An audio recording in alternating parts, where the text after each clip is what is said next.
Mrs. Mallard is informed of her husband's death in a most peculiar way.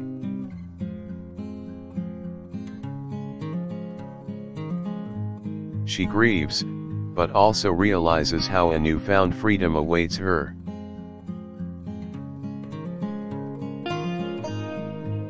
She cannot bring herself to mourn completely, feeling a sense of joy instead.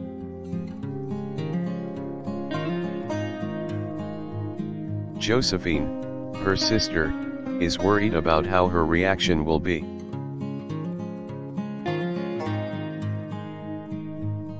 Mrs. Mallard's husband, Brantley, had been killed in a railroad accident.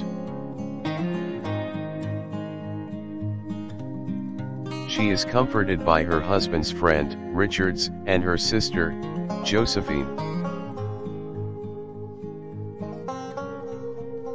Josephine asks her to go to rest, but Mrs. Mallard insists to be left alone. She sits in her room and looks out of the open window, letting the warm air caress her.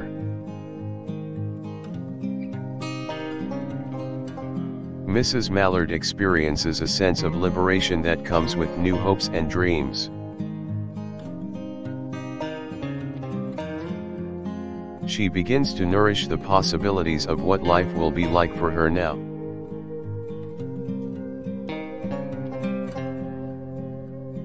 It dawns on her that she now has a chance of leading her own life.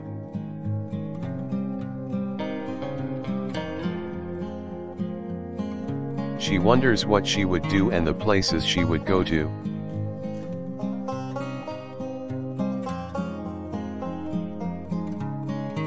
Knowing that her husband not being around would bring her freedom and independence.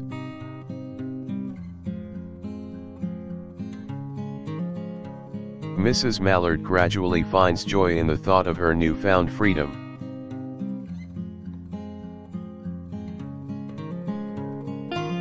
This emotion suddenly changes when she realizes her husband may have never really died.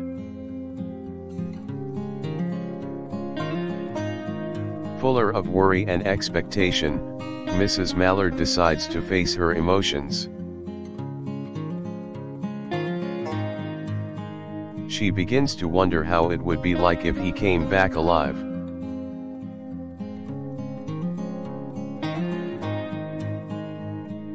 His surprise return would dissolve her newfound joy and freedom she longed for.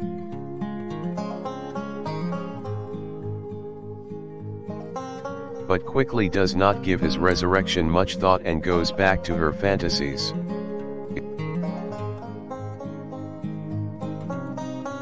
She controls the feelings of being overwhelmed and attempts to think positively.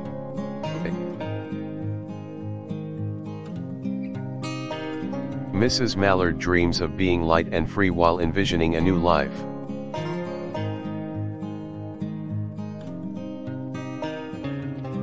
She begins to come to terms with what has happened to her and begins to accept it.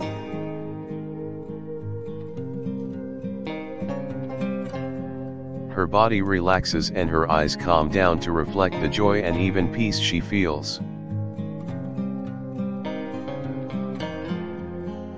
Mrs. Mallard gently puts the feeling of joy aside and leaves her room.